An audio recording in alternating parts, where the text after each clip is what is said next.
de llamar a capítulo, al respecto de lo que está comentando Enrique, acaba de llamar a capítulo y dice que esperan explicaciones en el Departamento de Estado de Estados Unidos. Dice que esperan explicaciones del embajador ruso que se va a encontrar en el día, bueno, en la tarde-noche de hoy allí, en el día de hoy, de martes, con precisamente los oficiales estadounidenses para dar explicaciones sobre lo ocurrido con ese avión ruso que tras varias maniobras parece, por lo que de momento se va contando, como comentabais, que tras varias maniobras choca con una de las hélices de un UAV estadounidense que ha tenido finalmente que derribarlo. Entiendo que tiene una serie de cuestiones el UAV que permiten que, igual que se tripula, el UAV es un avión no tripulado, que puedes tú mismo realizarle ciertas voladuras para dejarlo inutilizado y que no puedan conseguir la información de ese avión. El dron ha sido derribado por los propios Estados Unidos en el Mar Negro, eso sí, después de ese choque, como comentábamos, y Estados Unidos está esperando explicaciones ya del embajador ruso allí. Ojo, ¿creéis que esto podría ser una escalada, un paso más?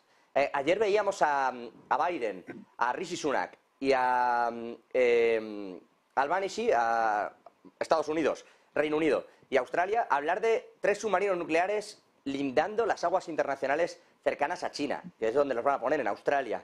Hablando de potenciar el gasto en defensa, incluso esa misma potencia nuclear incrementarla. Hablaba de más de 5.000 millones de libras extra en gasto en defensa Reino Unido.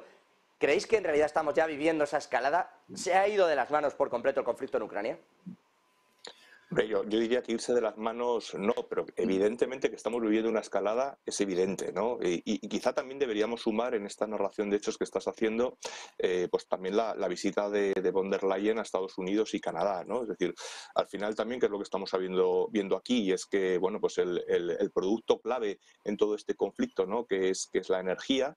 Y todo lo que lleva alrededor a la hora de producir la energía limpia de determinados materiales raros, etcétera, etcétera, pues empieza a haber un boceto, ¿no?, de acuerdo que veremos hasta dónde llega, pues entre potencias como Canadá, Estados Unidos y la Unión Europea, e incluso hoy la propia Comisión Europea pues ha avanzado nuevas medidas en los próximos días relacionado con esto.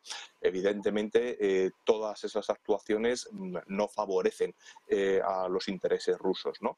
Y por otro lado, pues efectivamente tenemos, bueno, pues ese acuerdo al que ya se llegó, si no recuerdo mal, fue en el 21, no estoy seguro, ¿no? O en el 22, en el que pues al final efectivamente Estados Unidos junto a Reino Unido y Australia pues lo que hacen es intentar fortalecer pues el predominio de esa armada anglosajona, por llamarla de alguna forma, en ese mar, ¿no?, del sur de China, en Indochina, porque al final, bueno, pues sabemos que el dominar los mares pues durante los últimos 2 siglos ha sido determinante, ¿no? Primero lo hizo la flota británica, luego lo hizo la flota americana, y evidentemente pues Australia pues es el retoño occidental que está allí mejor situado para poder desarrollar todo esto. Que lo que está ocurriendo hoy, que mencionaba yo antes, que tampoco quería separar las 3 cosas que estaban ocurriendo hoy a la vez entre ellas, está relacionado con esto, pues no nos cabe duda que de alguna forma sí. Por lo tanto, respondiendo a tu pregunta, José, pues yo creo que sí, que está habiendo una escalada en el sentido de reposicionamiento de todos, ¿no? Sí, desde luego. Bueno, de ahí nos saltemos, ¿no?, a que se hayan roto todas las fronteras y Bueno, todas las barreras. Sí, vamos a verlo y vamos a ver cuáles son esas fronteras. Eduardo Aurelio, enseguida voy con vosotros. Antes, desde el Pentágono, hablando Mara Garlin, la subsecretaria de Defensa. Vámonos hasta allí, vamos a escuchar lo que está diciendo ahora mismo Estados Unidos en directo al respecto de ese derribo del UAV estadounidense que ha tenido que caer, insisto, tras chocar con un avión ruso, y con todo lo que estamos viviendo, insisto, las acusaciones de Vladimir Putin señalando directamente a Estados Unidos por la voladura del Nord Stream. Vamos allí. The increased presence of U.S. submarines will buttress regional stability and support the safe development of Australian stewardship of its own sovereign, conventionally armed, nuclear-powered submarine enterprise. In the next phase, the United States intends to sell 3 Virginia-class submarines to Australia in the 2030s, with the potential to sell up to 2 more if needed. This will provide Australia with a conventionally armed, nuclear-powered submarine capability prior to their enduring sovereign capability coming online. You will see 3 allied and highly interoperable SSN fleets operating in the Indo-Pacific. The final phase will be our support for what we call SSN AUKUS, a next-generation, conventionally armed nuclear-powered submarine designed and constructed by Australia and the UK and incorporating cutting-edge U.S. technologies in the propulsion plant, combat control, and weapons systems. Australia's acquisition of SSNs will bolster the capabilities of one of our strongest allies by increasing the Royal Australian Navy's range, survivability, and striking power, thus strengthening deterrence in the Indo-Pacific. Every phase of the optimal pathway will set the highest nuclear nonproliferation standards. Moreover, AUKUS will diversify U.S. posture in the Indo-Pacific, offering new locations from which U.S. forces can operate. And AUKUS will strengthen U.S. and allied submarine industrial capacity, which is key to modernizing, innovating, and maintaining our military and economic competitive edge today and in the future. 3 highly capable, allied, and interoperable submarine forces will strengthen U.S. national security and buttress stability in the Indo-Pacific for decades to come. Por irles contando rápidamente, Mara Karlin detallando, de momento no se está metiendo en este asunto del avión derribado, tampoco ha comentado el asunto del Nord Stream y ese dedo acusatorio de Vladimir Putin hacia Estados Unidos diciendo son los que les interesa, es quien está saliendo ganando, no dice nada. Mara Karlin, la subsecretaria de Defensa, lo que está comentando ahora mismo es que están potenciando y está explicando el acuerdo al que llegó ayer el AUKUS, ese acuerdo entre Australia, Reino Unido y Estados Unidos, esa suerte de triple alianza anglosajona. Está Mara Karlin diciendo, vamos a enviar hasta 3 submarinos, tenemos otros 2 que podríamos enviar, algunos de ellos tienen potencia nuclear, evidentemente se trata de garantizar la protección, ha dicho, de esos propios países, de esa alianza anglosajona que han formado los 3, está en eso. Estados Unidos está intensificando sus fuerzas y sus operaciones en los distintos extremos del mundo y en esa línea, cuidado porque introducir 3 y amenazar con introducir otros 2, es decir, hasta 5 submarinos lindando con aguas chinas, no es la mejor de las operativas en cuanto a la diplomacia se refiere. De hecho, Wang Wenbin, desde la Secretaría de Relaciones Exteriores de China, ya ha dicho en esta misma tarde que cuidadito, que lo que tiene que hacer Estados Unidos es centrarse en solucionar los conflictos y en buscar la paz y no en buscar confrontaciones, que es lo que considera que están haciendo con esto. Volvemos hasta el Pentágono, escuchamos a Mara Karlin. Great. We have a number of conversations with our allies and our partners in civilian channels and military channels, of course, throughout the consultative period and then, of course, in the run-up to yesterday's announcement, and have heard a substantial amount of enthusiasm from them for this historic, game-changing partnership.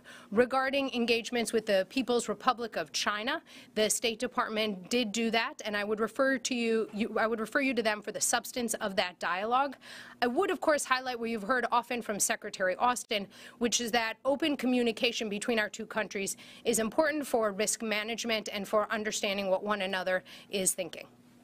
And then on your second question regarding Virginia, why we chose that, we looked at a wide number of options. It has been a robust and very busy 18 months of consultations and trying to look at a wide variety of options. In terms of which submarine specifically will go, that will go to rotate for Submarine Rotational Forces West. That's really going to be figured out through our normal military processes of such efforts. Thank you. Ro. Le siguen preguntando a Mara Karlin, rueda de prensa en el Pentágono, la subsecretaria de Defensa explicando que con China las conversaciones que tienen que tener ya las tienen, que es una relación bilateral y cuando tienen que hablar lo hablan y ya está. En esa línea lo que he intentado explicar es, le dicen qué submarinos exactamente son los que se van a enviar, desde dónde, dice que están mirando, que en principio van a enviar 3, como ha comentado, con una cierta capacidad nuclear y que podrían salir, lo estaba comentando también, desde qué operativas, que desde Virginia se ha ordenado una serie de envíos, pero que rotarán los envíos de este tipo de arsenales a Australia para patrullar esa zona, esa linde del mar. Cuidado porque esas aguas internacionales o esas aguas australianas son colindantes a territorio chino. Volvemos hasta allí. On that first one, having 3 allies operating capable submarines around the Indo-Pacific is really critical for security and stability. And I think that really tracks nicely to your next question, which, look, to be very clear, AUKUS is not about any one country. It is about the need for security, stability, and prosperity in the Indo-Pacific. And our 3 countries, of course, have a robust history of collaborating together. This is going to take us to another level of interoperability. I would highlight the significance of sharing this information with Australia. As you all probably know, the last time we did so, it was 1958. So it's really a sign of just how close this relationship is. For that to really occur in a responsible way, it's important that Australia develop stewardship practices. And that's why we have developed this multi-phased mutual commitments approach.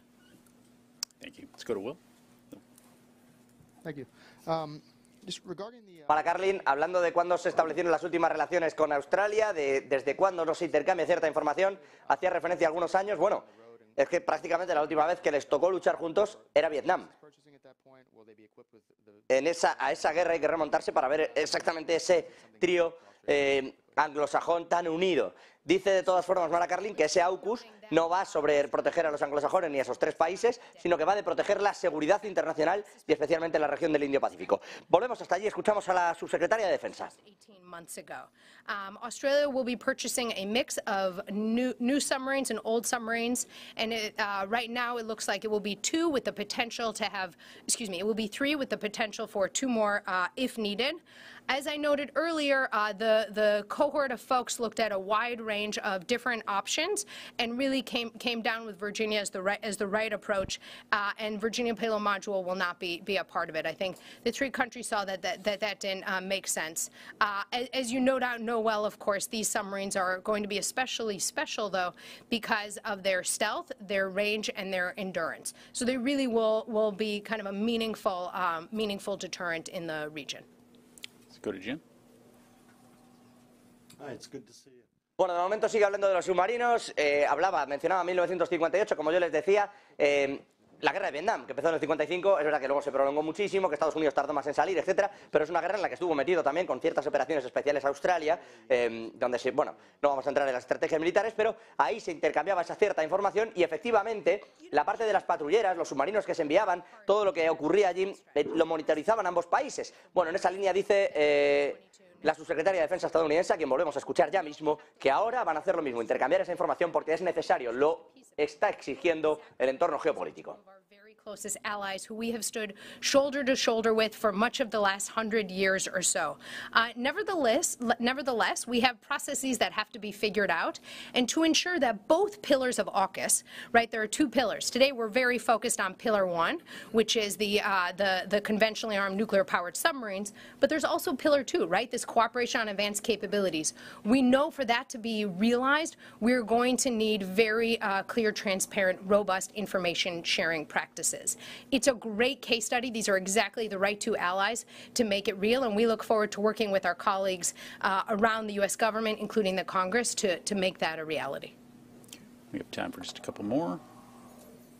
Pide Mara Carlin que no nos centremos solo en el asunto de los submarinos con potencial armamentístico nuclear. Bueno, ¿en qué nos íbamos a centrar? Dice que también es un acuerdo entre los tres países, insisto, Estados Unidos, Reino Unido y Australia, en el que lo que se está buscando es una cooperación en todos los sentidos, desde el prisma de la información, incluso económica y, por supuesto, energética y de intercambios de información de defensa, que van a ser totalmente transparentes, dice la subsecretaria de Defensa, ojo, que van a ser totalmente transparentes los tres países en ese intercambio de información. Volvemos con Mara Carlin. Figuring out how we can ensure that we deliver on this historic game-changing pledge by the three heads of state. And so we've looked hard at the different changes that might need to happen, but I would say that there's probably more to be done along those lines. But I can assure you that we will do all we can to both deliver on the submarines and to deliver on the advanced capabilities piece. We are in very close consultation with our colleagues at the State Department on the ITAR specifically, and also with our colleagues in Congress. But on the whole, I think we've all been pleased to see robust bipartisan support for making this a reality and really recognizing the sort of generational leap that we see in this alliance. Okay. Thank you very much, ma'am. I appreciate your time Thank you. today. Subsecretaria de Defensa, bueno, volcada en el asunto de la tecnología nuclear, no ha dado respuesta. Dice que el resto de lo que se está hablando con respecto al derribo del UAV por parte de los propios Estados Unidos después de un choque con un avión, no sé si fortuito o no fortuito, no sabemos qué ha pasado exactamente con ese avión ruso que ha golpeado el UAV, el avión no tripulado de reconocimiento estadounidense, y que ha tenido que ser tirado al Mar Negro por parte de los propios Estados Unidos tras ese choque, porque evidentemente su capacidad de vuelo se había visto alterada por completo. Está ocurriendo todo esto, está ocurriendo que Vladimir Putin señala a Estados Unidos directamente de la voladura del Nord Stream, y está ocurriendo, y es última hora, que el ministro de Defensa ruso asegura que no ha habido ningún uso de armamento por parte de los aviones, ni de la aviación, ni de las Fuerzas Armadas rusas, contra ese UAV, que efectivamente se ha producido de forma fortuita y accidental esa suerte de choque, pero que no ha habido ningún tipo de disparo ni se ha utilizado ningún tipo de munición. Eso dice el ministro de Defensa ruso al respecto de ese derribo del UAV estadounidense. Eduardo, Enrique, Aurelio, particularmente Eduardo, Aurelio, que os tenían tareas pendientes, ¿cómo estáis viendo esta situación? El Pentágono de momento repliega velas ante las explicaciones que puedan llegar de Rusia. Pues yo señalaría algo respecto al primero de los temas, que es no deja de ser un avión espía, muy sofisticado, el que ha caído en el mar.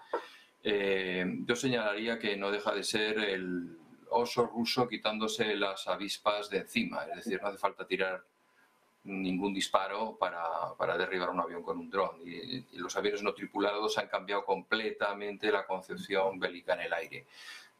Yo creo que esto no va a ser realmente un tema muy dramático, el hecho de que hayan tenido que renunciar a un avión no tripulado porque otro avión no tripulado ha, entre comillas, chocado. Digamos, es algo pasable.